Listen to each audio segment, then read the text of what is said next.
my first job in retail was at the record store, which is what we called it, but we didn't sell records because we sold cassettes and CDs and singles because it was 1991 and I was 15.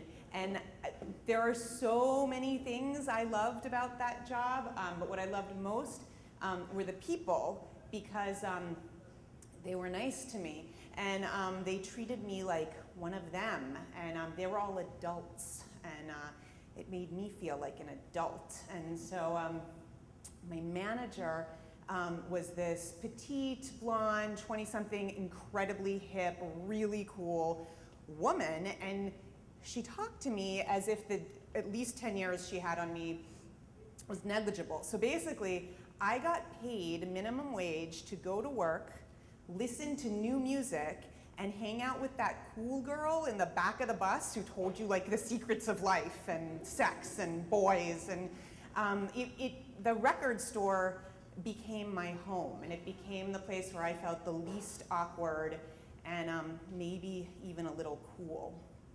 And one day, my mom came by the store, and she brought with her a family friend who happened to be a Major League Baseball player. So he was in town to play the Pirates. I grew up in Pittsburgh, and he had some errands to run while being out on the road, and my mom was driving him around town, and they thought, like, let's stop by and see Jamie at work. So he walked in, and I was really cool, because he was a Major League Baseball player, and even though I don't think he was recognizable to anybody else, I think he walked with this air of being the superstar that he wanted to be. So he's in the record store, and everyone takes like this deep collective breath, and he's walking through the store, and my mom stays up at the front counter talking to my super cool manager, and he comes to the back of the store where I'm like alphabetizing cassettes, and he wastes no time, he starts hitting on me. And he had left town. He had played for the Pirates when I was in middle school, and he had left town when I was like 10 or 11, and now he's back, and he's saying things that are making my eyes water. They're things that I had never heard of before, and things I didn't think I wanted to hear. And I can see my mom and the super cool manager at the front of the store, and they're like smiling, and I'm at the back of the store like smiling because I didn't know what else to do, but it was horrible. And so then they leave the store, and my super cool manager comes over to me and she said, "Are you okay? You have a crush on him, right?" And I said, that's not it. And there were like just tears streaming down my face. And she was so cool, and I'd watched her. She had used her sexuality, she had used who she was and what she looked like to mess with the regional manager, and like he'd come in and he'd like do his thing, and she'd be like winking at me over his shoulder like, what a doofus, and like, I got this, and I'm thinking she's not gonna understand this. She's not gonna understand that somebody just said something to me that made me feel violated, but I told her anyway because I didn't know what else to do.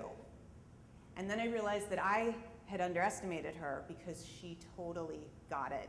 And I got an earful about pigs and male scum and the women's movement and sort of everything that I was not expecting to hear but really needed to hear. So an hour later, he called the store looking for me. And she asked me if she should handle it. And I said, no, I got this. Because buoyed by her rage, I felt like I could do this. And so I took the call in the little back office cinder blocks room that was like so small it was closing in on me, and I handled the call as best I could. And what I realized was that in one afternoon, my super cool hip manager had taught me what 10 years in a private all-girls school had yet to convey to me, which is I was a gendered person. I had sexuality, and it was powerful, and it was empowering, and it was dangerous, and it was scary, but if I didn't define it for myself, someone else was going to define it for me, and I wasn't gonna let that happen. But I learned something else that afternoon too. I learned that no matter how safe you feel in a place, it only takes one asshole to pull that rug out from underneath you, and I have been looking over my shoulder ever since. Thanks.